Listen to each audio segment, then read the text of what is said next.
Well, first of all, it's a blatant lie asking for commission. It is the very reason I'm process-oriented. Sasabihin mo, Mr. Chair, Process-oriented po ako, Mr. ang mga Chair. congressmen, gusto mo mag-executive session tayo, ipapakita ko sa iyo mga congressmen. Sige, wala akong nakausap. Yung sa Manila nyo, I was never with the architect Texon. Order, please. One minute.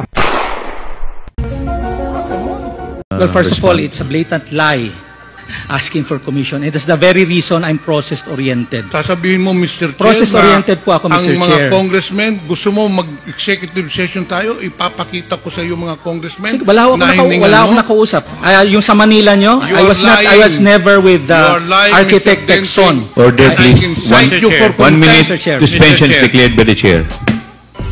And another 70 million pesos for Barubo National High School. But unfortunately, in fact, there was already a notice from DepEd to DPWH to conduct the biddings already.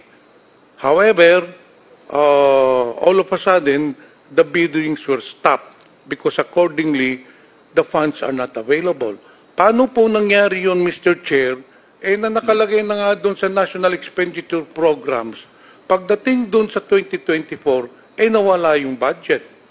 Ang nangyari po noon, Mr. Chair, sabi ko nga, meron na identify na 15.1 billion yung National Technical Working Group, which we adopted as is.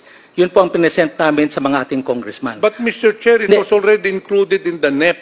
Paano mawawala yun? Ang nangyari po, Mr. Chair, ganito, nung paglabas po ng General Appropriations Bill, yung 19.7 naging 24.7 billion, pero yung 14.7 billion nagkaroon po ng Annex A. In other words, these are the projects identified by the various congressmen. So, yung aming 15.1 nawala. So, since nawala siya, ang una namin ginawa, yung lahat ng may malalaking allocation na 100 million pataas, yun ang una namin kinat para ma-allocate sa mga maliliit.